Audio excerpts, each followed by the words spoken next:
Hey guys, I'm John Manley with 101 WKQX. Thank you for coming to the lounge. Thank you to Byline Bank for having us here. I believe it was the famous poet Randy Watson who once sang, "I believe the children are our future." And since this next artist burst onto the scene in 2016 as a teenager, our guest today has been pushing boundaries and blazing her own path in her own ways, going through crazy things called the music industry and called life. I'm super, super excited for this. Please welcome to the stage, make a big round of applause for Girl in Red.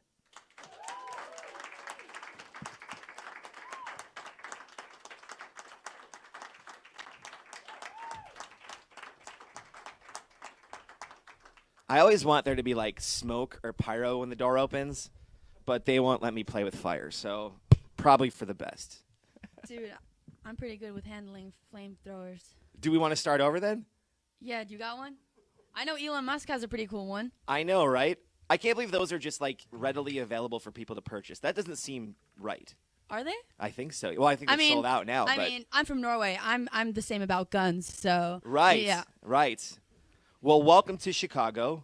Thanks, man. Welcome to like the first day of true winter. Like winter started last night. It feels like oh, here. Really?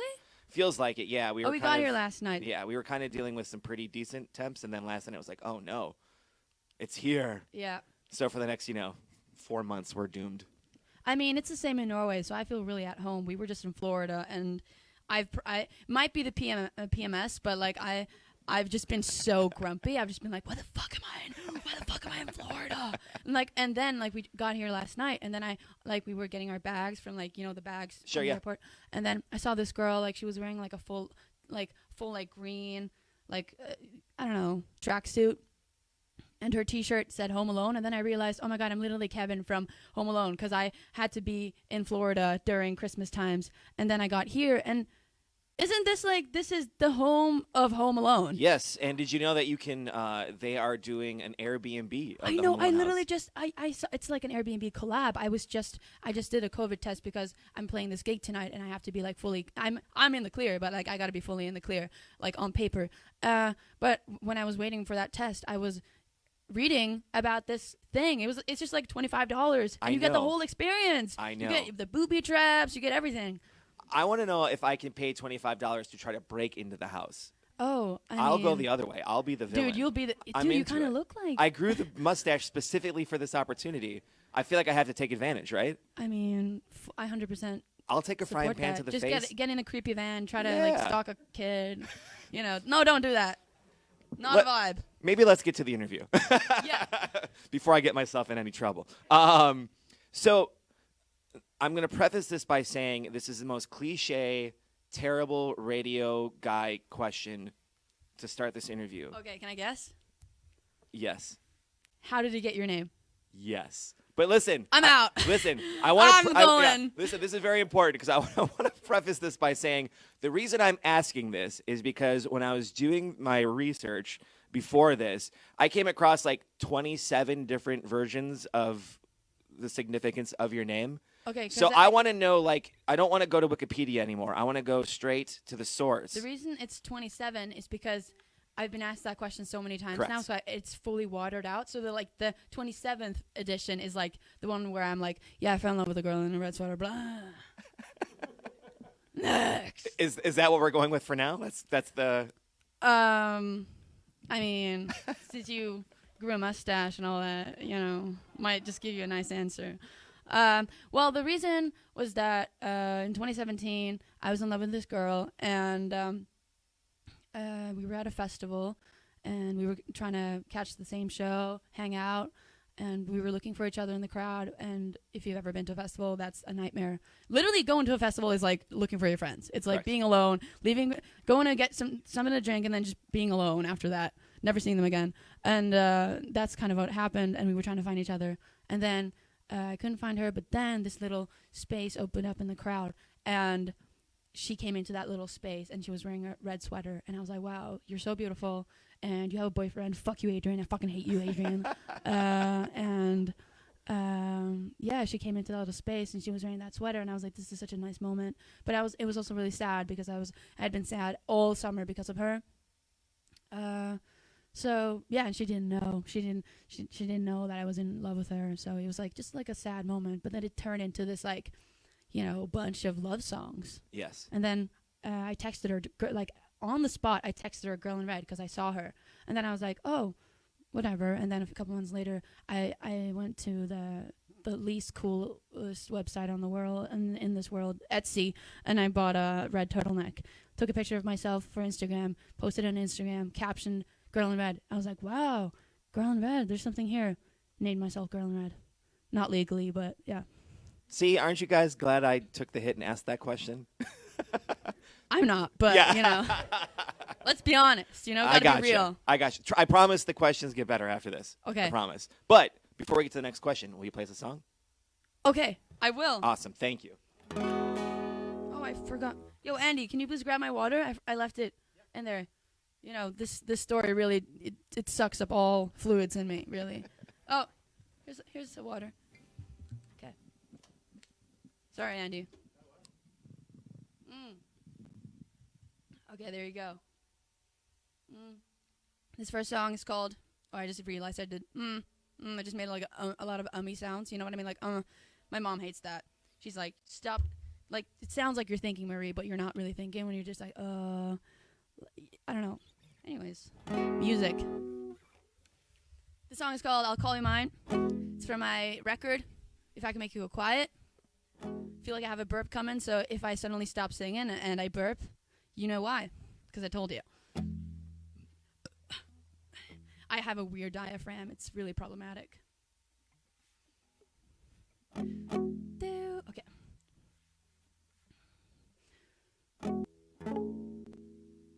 Thank you. I'm sitting in a really weird position. I'm sorry. I felt like my eyes, I literally couldn't take them more to the left because I'm sitting in a weird chair that's like taking me away from the microphone. So I need to reposition. Okay, let me see. What's a good place to sit? There we go. It's really, yeah, whatever. Sorry. Back to you, man. No worries. So you're a great voice for the LGBTQ community, and you talk a lot about mental health issues, which I really appreciate. Being young and so vocal about these things, did that come naturally, or did it just kind of?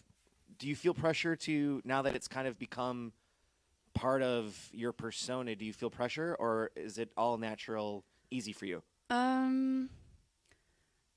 I don't know. Like I've never felt like any pressure to talk about it. But I guess like, okay, let's say now that I'm doing like a lot better. Like I feel like I don't always have like the same.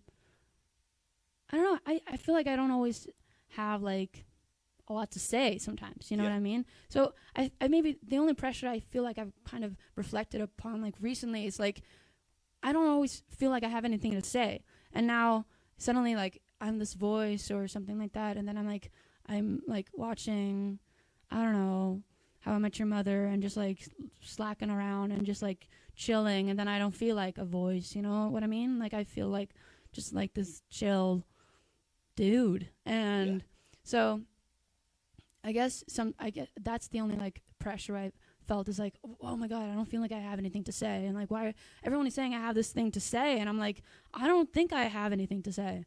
But then apparently every time I say something, it's like, wow, she said that. So right. I don't know. I think this is being live streamed onto Facebook. So people are probably being like, who the fuck is this girl on my page right now? Yeah.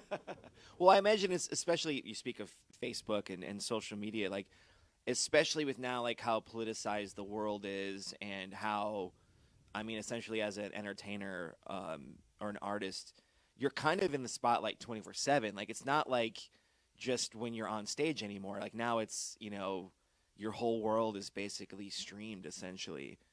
I don't feel that though. You don't? No, but that's just because like, I don't know. I don't really see myself as a person like in the spotlight. Yeah. And I like never viewed myself as like a famous person or anything like that either. So like, I don't really feel like the world is watching 24/7 because like, who the fuck is watching? Like, I don't know, someone on Facebook right now probably, but I don't know. I feel like if you tell yourself that everyone is watching, then I feel like that might be, I don't know, like I'm like living my home back in Oslo, chilling, walking my dog. And that feels pretty low key, and that feels like, so I think it's all about just like, don't fucking think you're the shit, and then just like chill, which sounds like such a lame answer, but I don't know, just like switch off, put your phone down, hang out. I'm all about putting my phone down. I think the fear of missing out is now, the cool thing now is to miss out, in my opinion. It's like the cool thing is like when no one knows what you're doing. It's funny that you say that because like an hour ago, I was just saying like I felt this overwhelming sense of peace. Oh. But then I quickly realized I didn't have my phone, and that's why I was peaceful. And then I freaked out because I didn't have my phone. And then you're just like, and then I was the pure, classic, pure like, panic. Yes. Oh, and then it's like it's not there. Yeah, and then you're and like wandering around, you're like missing a limb. Right, and like someone important is calling me. That never happens, but you're like, someone has to be calling me right now because I don't have my phone. I honestly like I love my phone because like I don't know how to navigate this world, so like it's great to always have a map with you and all like having a phone is so practical, but it's like when the phone is kind of like dictating what you're doing and shit, it's like it should be the other way around. But I mean, it's like I'm not sure if you guys have seen like Social Dilemma and shit, like we're like all these things are like designed to like fucking make us zombies, you know. Whoa, it sounds like I'm super like against phones, but I don't know, I like putting my phone away and just like disconnecting, and it's also like it looks so lame being on your phone. It's like seeing someone on the subway reading a book. I'm like, wow, you're so interesting. It's like, it's so exotic nowadays to read a book on the subway, in my opinion. Like, but then like we all look like, I don't know, it just doesn't look cool to be on your phone either. It's not good for your neck either. So posture-wise, yeah, it's terrible. I'm getting a real funky posture, man. For real. Yeah. Well, plus you're like playing the guitar, like sitting on a everything's funky chair working against you right now. We're all doomed. Especially. Dave here on the side of you, he just broke his neck last year. I know. Bike riding. Yeah. It's incredible. And his posture has never been better. Well, when you have like metal rods in there to keep it, safe or keep it straight, Life you're in hack. business, right? Yeah. Can we get another song? Of course. Awesome. Okay, before I start singing, I'm gonna make sure that I'm not gonna be like, okay. Oh. The strings on this guitar is like brand new, so while I was playing the last song, I was like, this is so out of tune. But it's rock and roll. I used to be really I used to hate singing off key and all that stuff, but now I'm like, I don't know. I saw the SNL performance of Taylor Swift, and like she sang off key like a couple of times, and I'm like, I love you, Taylor. You're so real. Did you guys see the performance? No? Yeah? Of course. 10-minute version of All Too Well. I almost said All Time Low, which is a band, I think. Okay. This is my song Serotonin, but it's like a lot more sad because it's on an acoustic guitar. Wow. Okay.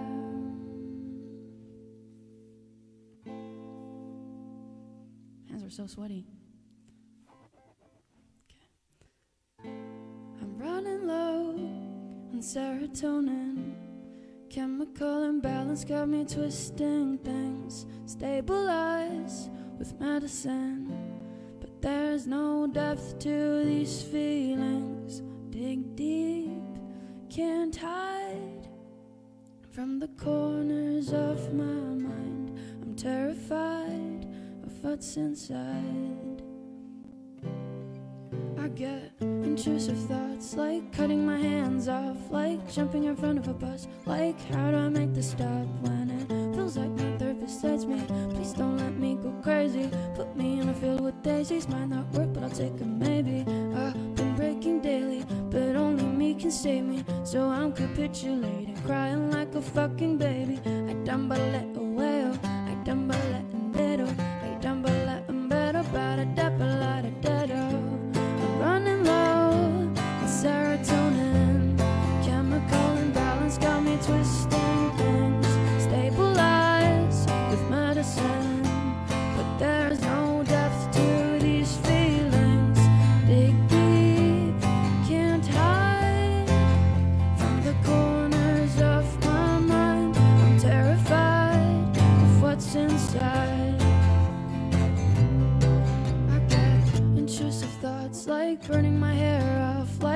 hurting somebody I love. Like, does it ever really stop? When there's control, I lose it. Incredibly impulsive, so scared I'm gonna end up doing something stupid. But I try to contain it. Oh, it gets so draining. It's like my heart is failing. Every night I'm contemplating. My inner voice is saying tough. I try to brush it off. I try to brush it off. I'm running low on serotonin.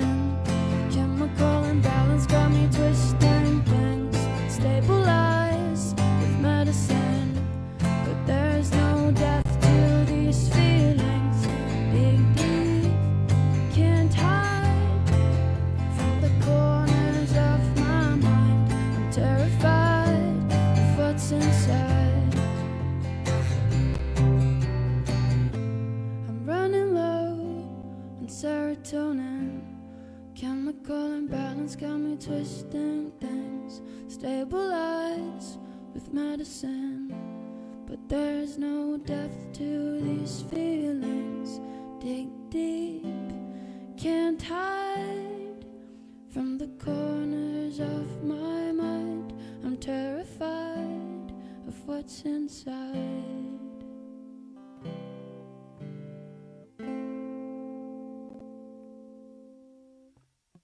Thanks, man. Thank you. That is why we do these things, because it's one thing to hear the big produced awesome version of a song, but to hear it stripped down and acoustic, that song has a totally new life. That's amazing. That was really great. Thank you. Thanks, man.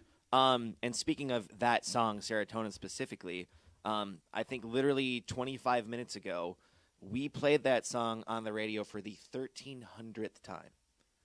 Really? Yeah. Dude, that's a whole lot of spins. That is a lot of spins. That's a big number. That's a huge number. Thanks, man. Thank you Dude, for making a spreading song that we can spreading play. the message of serotonin. Yes. So I want to know about this song because it's so personal, and it's funny. This was just like a perfectly somber acoustic version of the tune, but the fully realized song. I think the first time I heard it, I told Dave here, I was like, it sounds like the happiest mental breakdown ever. Dude, yeah. Which I like, which is great.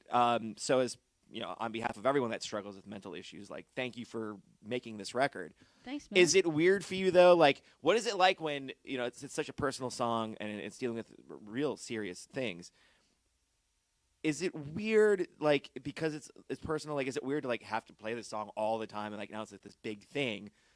It's not. It Do you, feels like do you separate yourself from the song? Yeah, now it's like a song. Like, Yeah, it's yeah. like, it's not like I'm like, it's like a therapy session every time I'm singing. It's like, yeah, I get intrusive thoughts. Like, it doesn't feel like that anymore. So and also when I wrote it, I also wrote it kind of as a song, even though these are things I've been dealing with. I've never dealt with it in the way that the song happened, occurred. So, as in so systematic, you know what I mean? So, but yeah, so now it doesn't really feel like it's a very personal song, but it also feels like it's not mine anymore. Yeah. And also I'm doing so well recently. Knock on wood somewhere. Yeah. I don't want to spiral into some weird shit, but that's my biggest fear. I love that. Thanks, man. You worked with Phineas on this, on the record and the song? No, just the song. song. He added some producer stuff. Yeah, production stuff. That's got to be pretty crazy to go from, I'm on video, so I can use the air quotes, like bedroom pop, to you're working with Phineas, which is like a step removed from Billie Eilish. Like, has there been a moment, I guess my question is, has there been a moment as this whole thing is getting bigger and bigger where you found yourself in a room going like, what the hell am I doing here? Well, I think I constantly find myself in I don't know, I was at a party 2 weeks ago, and then Ed Sheeran came up to me and he was like, I love your music. And I just saw your performance at this thing, and it was so great. And I was like, what? And then I left that party. I was like, what the fuck is this life? And so I feel like I'm constantly finding myself in what is this? Because I'm not from I'm from Norway, so I don't come from an industry type of life. I'm not used to getting introduced to people because they're gonna they're gonna give me something, or they're gonna have value to my career. I'm not used to that type of shit. So being like having someone like Phineas on my track was obviously really exciting. But like my manager is constantly telling me like, Marie, like you deserve to be in these rooms, and like you deserve to be in this place because like you have this record and you have all this music to show for. So it's not like, and on the credits, like I've written it all and I've made it all and I produced my record and I produced Serotonin too, as next to Matthias and Phineas. So it feels, but I'm not, my inner voice is never saying that to me. My inner voice is never being like, Marie, you deserve to be here. I'm like, I should work more. I suck. I don't deserve to be here. That's what I tell myself. But it's nice to, you know, sometimes have people around me to be like, dude, you should be here. And so that's cool. But it's super strange just being here. Like, what am I even doing here, you know? Yeah. Oh, I just hit my reflex spot. You guys saw that? I don't know. You just did a song with, or you covered Kid Laroi and Justin Bieber, Stay. If you could work with anybody next, who would it be? Oh, if I could, probably Taylor Swift. I just want to be in the room with her and feel her vibes. Like, I just want to sit on a couch and then just like talk about like fun word tricks and just like how you can like make something rhyme when it doesn't really rhyme, but it has the same amount of syllables and you sang it a particular way. Like I just want to geek and nerd out with Taylor. But yeah, I loved making that cover for Stay. That was like the most intense 48 hours of my life. Yeah, it was really quick, right? Like your turnaround was really fast. Yeah, it was like you get 2 days to make this and another song, and I don't know, I killed myself over it. I was like 48 hours of being like, I fucking hate music. Then I got the master and I was like, I love making music. Well, now you have 10 minutes to make us a new song right now. I don't know if they told you this was happening, but you're on the spot. 10 minutes. Dude, that's good because I have a new idea. Okay. I won't make you create a new song that hasn't been performed before, but can you play us one more tune? Of course. I'm going to put this guitar away then. And drink some more water. Sahara is in my mouth right now.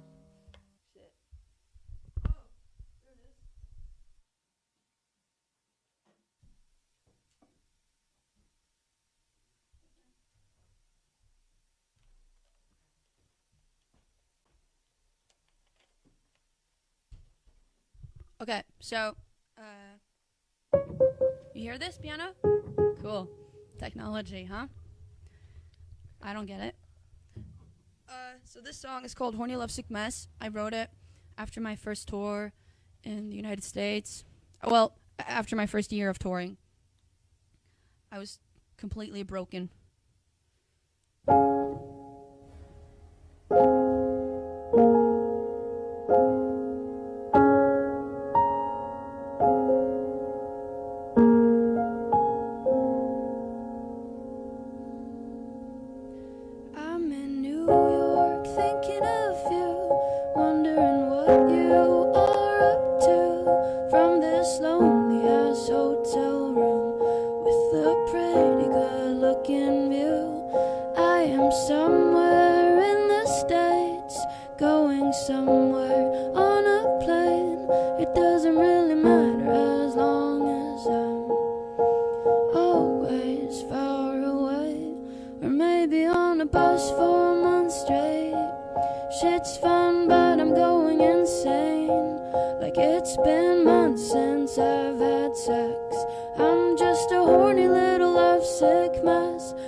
and that's the shittiest excuse.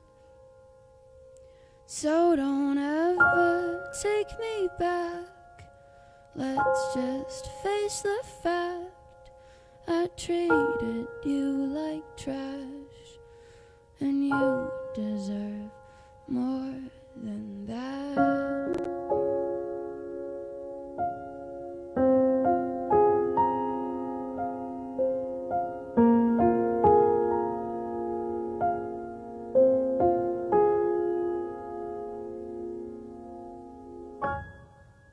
Thank you. Thank you. The album, of course, is If I Can Make It Go Quiet. It's incredible. She'll be playing tonight with the Killers at the Aragon and back this spring as well. Marie. 2 rooms. No, 2 nights in the same. 2 nights, that's right, in room. March. Yeah. Marie, Girl in Red, thank you guys so much. That was incredible. Thank you so much for having me. Hope you guys have a good day. All right, you're excused. You can get out of here. Hope you guys take care. Thanks for pulling through. Thank you. Guys,